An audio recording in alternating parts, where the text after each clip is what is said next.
and welcome to another exciting video. In this one, we'll be covering how we can query dynamic Supabase data in static pages. So here you can see we have this table profile, and this is the column is subscribed. For this particular user, we have subscribed it to true, and here based on that value, when we are loading the details about a lesson video along with the title and description. Now, we will be implementing something similar to the pricing page, but we have a condition over here. These pages that we have created are pre-rendered static pages, which is great for performance, but they can reduce the quality of our users' experience. Content may feel less relevant and engaging if it doesn't change based on the information our user has already provided. Now we'll be using the state of our user to dynamically change the call to action button. Now we'll use the state of our user to dynamically change the call to action button for each plan. If we don't have a user, we want them to create an account. If we have a user but they are not subscribed, we want them to subscribe. And if we have a user that is subscribed, we want to give them the option to manage their subscription. Other than that, we will also implement a loading state for our use user hook, which can be used to determine whether we are waiting for our auth users data to be enriched with the columns from our profile table. Now, by making use of the is loading state, our pricing page can delay the rendering of the call to action button until we have the necessary state to display the correct one.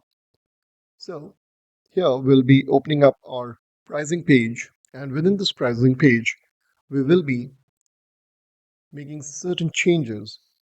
So let's go to the top of the page. And the first thing that we will be doing is importing the use user hook. So here we will be having our use user, and then we'll also destructure the following from it: user, login, and is loading. Once we have that, we'll be creating certain constants like showing the subscribe button, showing create account button, and showing manage subscription button. Now here within this return block, we'll be using these values, and we'll be also wrapping these values within the is loading check that we have.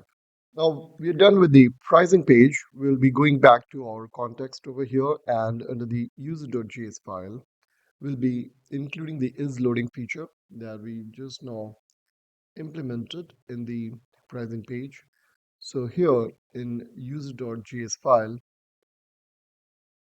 we'll be introducing a constant, and we'll be setting its initial value to true like this.